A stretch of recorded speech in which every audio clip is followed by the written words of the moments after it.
Esse final de semana foi emblemático e você sabe muito bem o porquê. Final de Champions League no sábado, amistoso da seleção no domingo, e uma certeza de que futebol é realmente imprevisível, tudo pode acontecer. Paris Saint-Germain campeão de novo, mas o que ficou é que o time passou a ser odiado por toda a Europa. A história linda de superação deu lugar a vexame na hora da comemoração da torcida parisiense, que destruiu a própria cidade, ateando fogo em carros e destruindo tudo. Zombaram e desrespeitaram de torcedores do Arsenal que estavam na cidade, pessoas foram multadas, outras foram presas e teve até morto flutuando no rio Sena. E o retrato de Paris foi de zona de guerra aparecendo naquele filme Projeto X. E vendo isso agora dá pra entender o motivo de eles ficarem tanto tempo sem vencer esse torneio. Simplesmente não merecem e não sabem comemorar.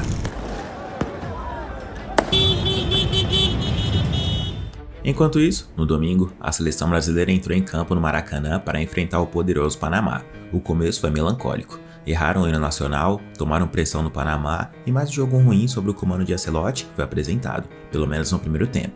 Esse 4-4-2 simplesmente não funciona. Quando a torcida deveria saber comemorar os gols do segundo tempo, os caras simplesmente resolveram xingar a Virgínia, sem mais nem menos. Uma coisa é certa, desse jeito que tá, o Hexa não vem nem fudendo. E já tem gente querendo trocar o Hexa pelo Roland Garros com o João Fonseca. Por isso hoje, você vai conferir o que rolou nesse final de semana no mundo do futebol. Mas antes, deixe o like e se inscreva no canal para não perder nenhuma novidade. E vamos para mais um vídeo estilo GM do Velho Testamento. Então, vamos pela ordem cronológica. Vamos de Paris Saint-Germain, mas se tu quiser saber de seleção, é só pular para o minuto 6:40 desse vídeo. Porque lá na Hungria, aconteceu a final da Liga dos Campeões da Europa 2025-2026 na Puskás Arena. Arsenal e PSG. Uma final sem muito peso de camisa, mas com dois times que fizeram uma temporada incrível. A Arsenal, por exemplo, foi campeão da Premier League depois de 22 anos sem vencer a competição, e chegou perto nos últimos 3 anos seguidos. No começo do jogo, parecia que os caras que não eram os favoritos realmente tinham chances reais de vencerem a Champions pela primeira vez. Logo nos primeiros minutos de partida, após um erro do zagueiro do Hexa, o Marquinhos, o Kai Havertz correu que nem louco e só parou quando balançou a rede com 5 minutos de jogo, se liga só. Esse não tem nenhuma final, e aqui a condição é boa, Havertz tá pela esquerda, vem-se embora, chuta direto, gol! Golaço do alemão. A torcida do Arsenal ficou extasiada. Parecia um sonho, parecia que dessa vez dava pra vencer. A equipe soube se defender bem no restante do primeiro tempo, que foi simplesmente feio de se ver. Pouca chance para os dois lados. O jogo um tanto quanto truncado, e ali sabíamos que não seria goleada como no ano passado. Gabriel Magalhães estava jogando muito, vários desarmes e sendo um dos melhores jogadores do Arsenal. Até que no segundo tempo, logo no início, um pênalti surgiu após uma jogada de Kvaratskhelia, que foi derrubado pelo Mosquera. Dembélé, o atual bola de ouro, melhor jogador do mundo, foi para a cobrança e converteu. Dembélé, perna direita, gol! A torcida parisiense acendeu os sinalizadores e os policiais da tropa de choque da polícia da Hungria já começaram a se movimentar para uma possível invasão de campo. Com isso, o Paris cresceu no jogo, teve bola na trave, teve bola que saiu tirando tinta do travessão, mas todas as chances foram perdidas. O jogo foi para a prorrogação, que também não teve nada demais. E aí, foi hora dos pênaltis. O que ficou das cobranças foi o seguinte: Davi Raya, goleiro do Arsenal, não serve muito para pegar os pênaltis não. O cara simplesmente pulava adiantado, muito antes do batedor chegar perto da bola, o famoso precoce. Eu sei que é difícil defender pênalti, mas se pausarmos as cobranças antes do chute, veremos que o goleiro já escolhe o canto muito antes do batedor aproximar o pé para o contato na bola.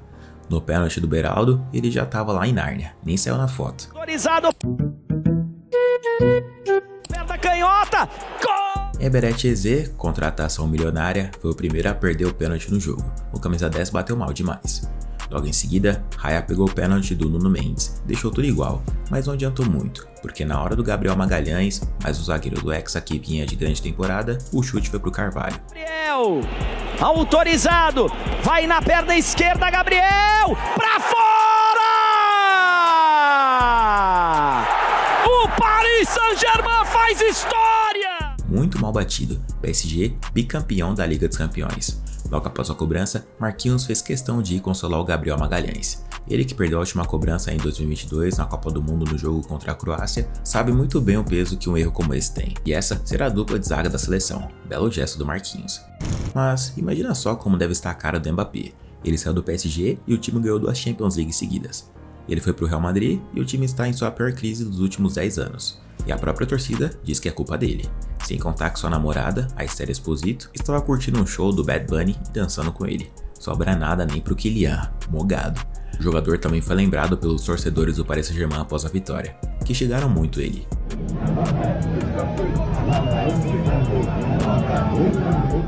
Mas quem dera fosse só isso, a torcida simplesmente ficou maluca e perdeu as estribeiras. Os torcedores do Paris começaram a destruir a própria cidade na hora de comemorar o título. Um casal que torce pro Arsenal estava nas ruas de Paris e foi zoado por um grupo de torcedores do PSG, se liga só.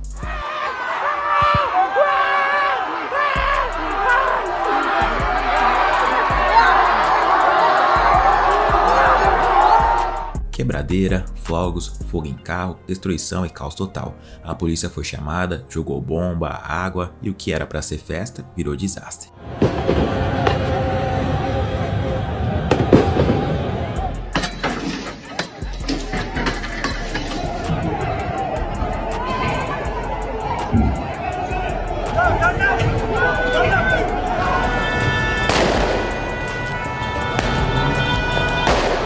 No dia seguinte, a cidade amanheceu destruída, parecendo um cenário de Call of Duty, no MW3, no mapa Resistência. Segundo o jornal Le Parisien, um homem se jogou no rio Sena para comemorar o título e morreu afogado. Para completar, com a vitória e a França embalada para essa Copa do Mundo, o Dembélé pode se tornar o melhor jogador do mundo de novo, dependendo do que acontecer no Mundial. Aliás, o melhor jogador da Champions foi o Kvaratskhelia. No domingo, o time do Arsenal resolveu comemorar o título da Premier League, logo após a derrota na Champions, e o clima nas ruas de Londres não foi muito agradável não. O semblante não era de tanta felicidade assim. Domingo também foi dia de jogo da seleção brasileira, e o Maracanã estava simplesmente lotado, com direito a mosaico na arquibancada. Mas o hino nacional foi triste. Belo e Alcione se tornaram o primeiro meme da Copa.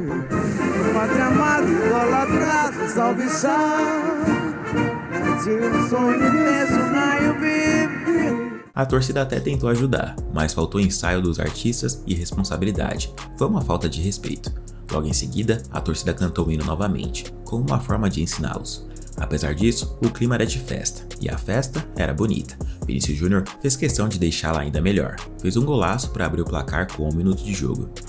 E que vai mostrar a Copa do Mundo com imagens do Globoplay. A pressão do Casemiro, roubou uma bola importante, lá vem Vinícius! Gol!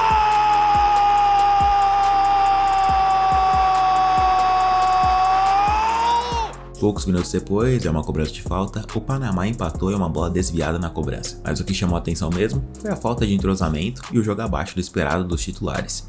Rafinha, por exemplo, não joga bola na seleção desde que falou porrada neles contra a Argentina. O Panamá criou chances, causou perigo e o Brasil não conseguiu amassar de fato no primeiro tempo. Casemiro desempatou de cabeça e foi esse o gol que salvou o clima no estádio. O molho podia azedar ali se fosse por intervalo empatado. No segundo tempo, os treinadores trocaram quase todo mundo, já que podiam 11 substituições, e a molecada brasileira mudou o jogo. Lucas Paquetá, Danilo Santos, Ryan, Igor Thiago e Endrick trouxeram luz para a partida. Ryan foi quem marcou o terceiro, depois de uma pressão do Igor Thiago no goleiro. E depois disso, só deu Brasil. Teve o gol do Paquetá. Goleada! Danilo! Corta a luz! Paquetá! Teve jogadaça, pênalti sofrido e conversão do Igor Thiago. O Douglas Santos, o Danilo numa deixadinha maravilhosa. Fabinho pro Igor Thiago, driblou bonito, limpou o goleiro, derrubado, pênalti! Mosqueira no meio do gol, lá vem Igor Thiago! Gol! Ficou bonito o jogo e os moleques foram pra cima, fazendo jus à seleção. Paquetá achou um passe lindo pro Danilo, que fez isso. Fabinho. Aí chegou Paquetá pelo alto. Que bolão! Danilo Santos girou, limpou bonito, bateu golaço! Gol! Depois, o Panamá fez um golaço e a partida terminou em 6-2. Esse foi o último jogo do Brasil em território brasileiro antes do início da Copa. Agora, os jogadores viajam para os Estados Unidos. Mas uma coisa é certa, Ancelotti não pode manter essa formação de 4-2-4 para esse time. O meio-campo com Casemiro e Bruno Guimarães tá fraco e perde muito poder com eles. Bruno Guimarães errou tudo que tentou. Se não conseguiram colocar o Panamá na roda, com toda certeza irá sofrer contra Marrocos, contra a Croácia ou qualquer outra seleção que tenha mais qualidade. Será engolido pelo meio-campo de Portugal, com Bruno Fernandes, Vitinho e João Neves. Não ia sobrar nada. O Danilo ou o próprio Paquetá merecem a oportunidade da titularidade, ou pelo menos o Danilo no lugar do Bruno. Matheus Cunha é bom, mas é um jogador que pode ser energia para o segundo tempo, então jogar ele para o banco não é má ideia. O time também parece precisar de um 9 de ofício, veloz e inteligente que sabe fazer o pivô e também cair para a ponta. Opção não falta. Igor Thiago, Endrick e Ryan, que sempre mostraram muita vontade com essa camisa. E se mudarmos esse time atual para um 4-3-3, com Vini Júnior na esquerda, Rafinha na direita e Igor Thiago de centroavante, com o meio campo formado por Danilo Santos, Casemiro e Paquetá, o impacto seria completamente diferente e não passaria sufoco para o Panamá, como aconteceu no primeiro tempo. Uma coisa é certa, esse time precisa de mudanças, e no banco não faltam alternativas. Ancelotti já confirmou também que o Neymar não jogará aberto pelas pontas, será um meia central, como um falso 9, meia armador. Ótima opção para o segundo tempo, mas nem tudo foi festa. A torcida brasileira xingou em muito a Virgínia no estádio, e o Vinícius Júnior foi na rede social para pedir para a torcida não fazer isso com a sua ex-namorada. Outro que foi xingado foi o jornalista André Rizek do Sport TV, que estava no estádio trabalhando, mas a torcida não perdoou ele, que sempre criticou muito a seleção e o Neymar. Agora, o Brasil vai viajar para os Estados Unidos, jogará mais um amistoso, dessa vez contra o Egito no dia 6 de junho, e depois é Copa do Mundo. Lembrando que para apostar nesse jogo contra o Egito ou em qualquer outro jogo da Copa, da seleção ou de qualquer outra seleção do mundo, o melhor lugar é a VupBet. Você pode acessar pelo QR Code que está aqui na sua tela ou pelo link na descrição e no comentário fixado. O site é para maiores de 18 anos e tem que jogar com responsabilidade.